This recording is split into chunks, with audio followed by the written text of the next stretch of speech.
Hello, I'm back. Today is October 9th, 2023. It's Monday, just after a weekend, which we had so many surprises. Okay, not so many surprises, but Chelsea won twice in a row and Man City lost twice in a row. Those are two very unrelated events.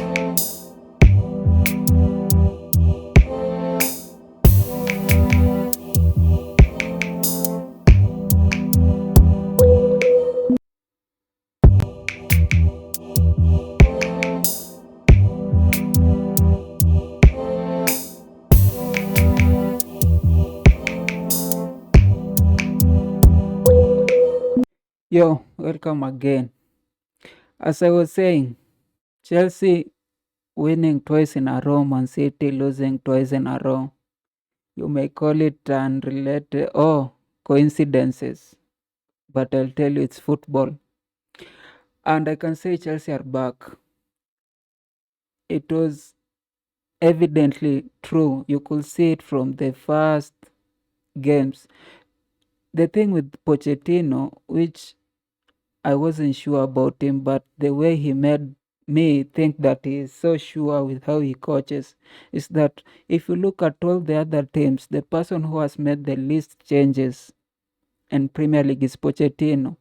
Like if you look at the first squad and the squad he used in the first game and the squad he used in the seventh game, if only there were changes, they were because either somebody got injured or there was something funny. A player did not was not playing as expected. But I can tell you, like, you could see the statistics, expected goals, how, like, right now, if you look at the statistics, you'll find that we have the second least team. We have considered the second least goals in Premier League. We also have at the second highest, what do we call it, clean sheets in the league. That shows that our defending was so superb. The only problem was with the striking, and now that we have started scoring, like we had 2-0, we scored in the cup, and now we have scored. The last game we scored four. Was it 4 goals or three? 4-1. We scored 4 goals.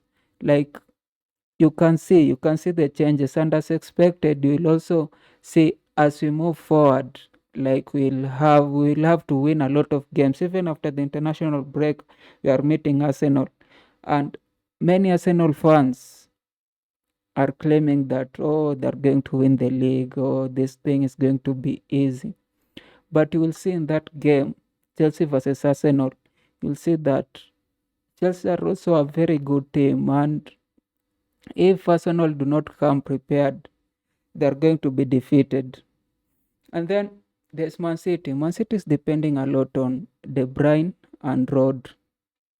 Like without Rodri,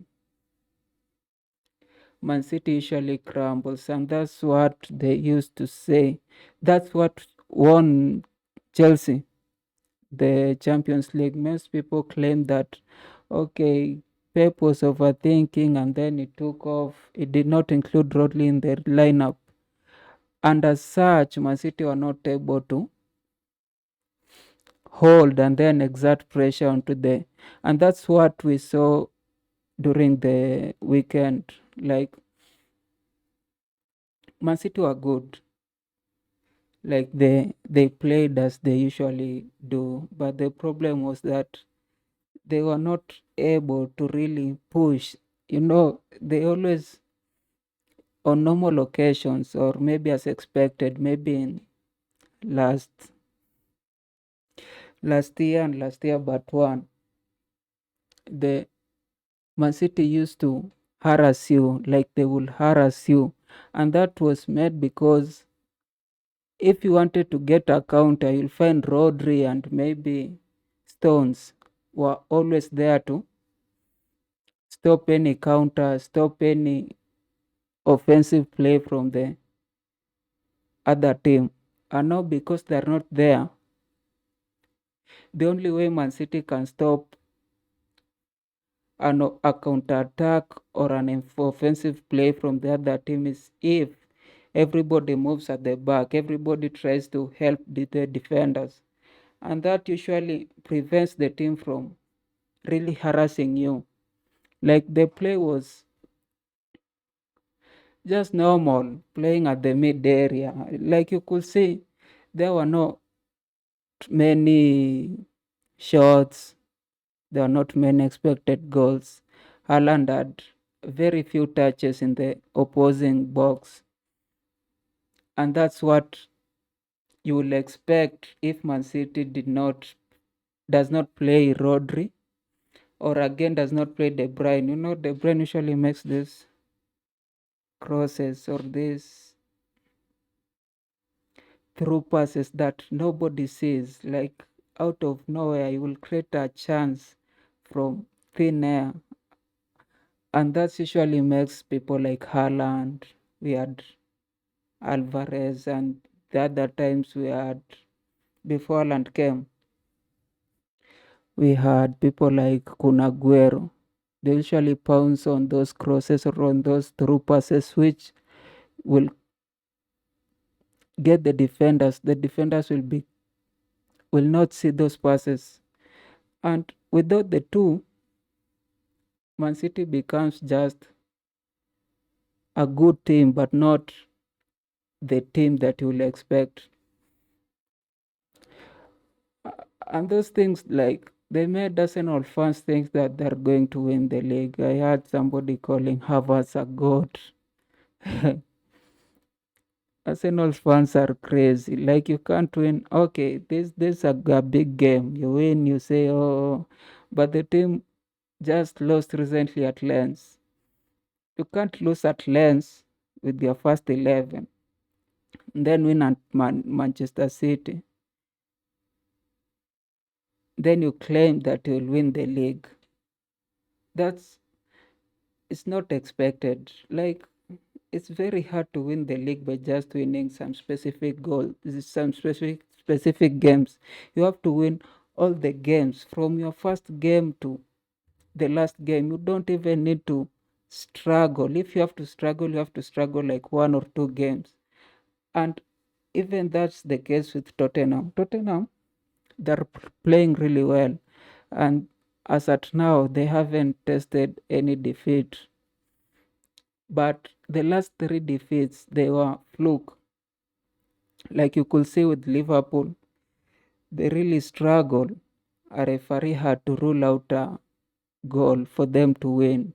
You could also see it in the last game. They just had to score at the dying minutes. If you have three consecutive games trying so hard to win, it means that maybe the next game or the next game after that, something will happen. You'll run out of luck. And if you run out of luck, you start losing. And if you lose, and because these guys, they don't have that experience of winning a cup, and it's not just Tottenham, it's the players they are using right now. Like, how many players from that team have won a cup or a league? I don't know any. Son, Sar, I actually don't know any from that squad. So they'll eventually crumble. And from those game week 7, I can tell that my predicted table at game 38, my updated prediction from who will win the league top 10 is as follows. I still expect Manchester City to win the league. I know they usually have that streak, that 18 game win streak, and I know it will happen either after January or just before January. And I don't see any team which will match that. Usually Liverpool tried to match that, but they only did it for a season. I don't see Arsenal doing it. I don't see Tottenham doing it. Tottenham will crumble, and that's why I think they'll not even appear in the top 4. Arsenal may try, but I don't think they'll be able to oust Manchester City from position 1. Again, Liverpool will also try, but they have had setbacks and they have had losses which were avoidable, like the Brighton one, and now they're getting red every now and then, which means they're pushing themselves so hard. And if you're pushing so hard without getting the wins, it just means that you're really overperforming. And maybe some of your players will get injured or red, and then you'll go to your default performance, which will be win, lose, draw, win. So I don't think they'll also be either number one or number two. Man City, Man United, again, you just expect them to be number 6 or even lower. Newcastle, Brighton, Aston Villa, they're trying, but when it will become for those matches that they have to win, they'll also crumble, which means this is the most predictable table unless anything happens.